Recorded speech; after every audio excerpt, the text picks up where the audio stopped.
A day in a life sa usa ka tawo nga bisihon ug ga-wonder pud ko ngano bisihon jud kaayo.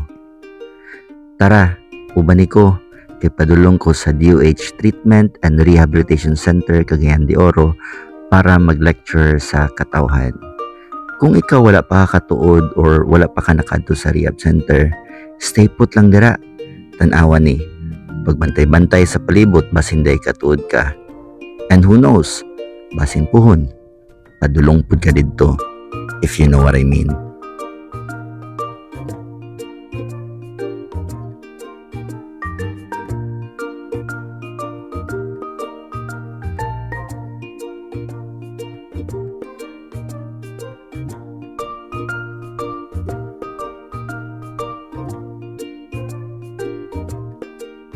Uy, napari ka diya?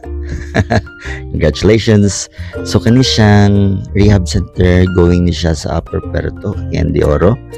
And kung makita ninyo diri pabukid jud kaayo nga dalan, at mailhan jud ninyo pag naay na signage sa left side kani makita ninyo karon nga DOH Treatment and Rehabilitation Center. Sulod lang mo dira. Pwede rin kayo ni siya bakayon tungod kay simentado na pod ang dalan. Dagan na kayo ni-improve on it for the past 10, 11 years. And so far, very appealing na kayo pati ang logo na mo dira sa taas sa gate. Ayan. And of course, syempre dili malikayan ang mga approachable, no? And mga magalang, mga staff and security dira. So, ayan, welcome to DOH TRC CDO. Muna siya ang sulod namo sa rehab center. Walay pollution, walay sasaw, walay laing nga baho, puro fresh air ug kahoy. Pero magbantay-bantay gihapon kay pwede di ka mahulugan diri no.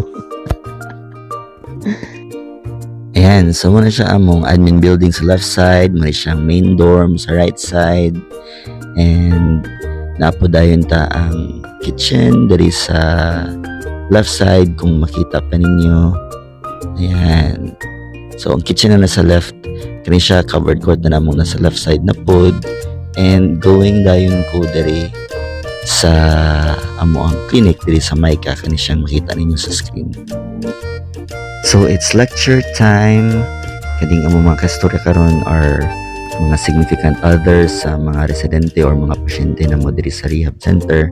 Katudloan na mo sila kung unsay naagyapon sa drug addiction, unsay pumaagi para malikayani, ug unsay buhaton if ever na mga triggers and influences nga ma-encounter ang ilang pasyente